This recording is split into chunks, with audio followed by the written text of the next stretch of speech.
Hello, কেমন আছেন সবাই? আশা করি সবাই ভালো আছেন। আমিও খুব ভালো আছি। কিছু কথা শেয়ার করতে এলাম, যেগুলো এখন বিশেষ করে অনেক আশেপাশে আমাদের গ্রামে বলতে পারেন অনেক চর্চিত ব্যাপার আর কি। বিষয়টা হচ্ছে বৃদ্ধা বয়স নিয়ে। আমরাও একটা কালীন গিয়ে বৃদ্ধা বয়স হব, তখন কি আমরাও নিজেকে এই জায়গায় পাবো? এই সব বিষয় ভাবতে বাধ্য হব। বিষয়টা হচ্ছে যে একটা মা একা হাতে সব কিছু করতে পারে।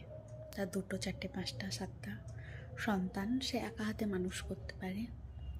কোনো একটা বাচ্চা অসুস্থ হলে তার সেবা যত্ন, বাড়ির এভরিথিং কাজ, স্বামীর দেখাশোনা সব কিছু করতে পারে। কিন্তু বয়স হয়ে যাওয়ার পর যখন সে অসুস্থ হয়, তখন তাকে কি দেখার জন্য কেউ থাকে না? তারা সবাই কোথায় গেল?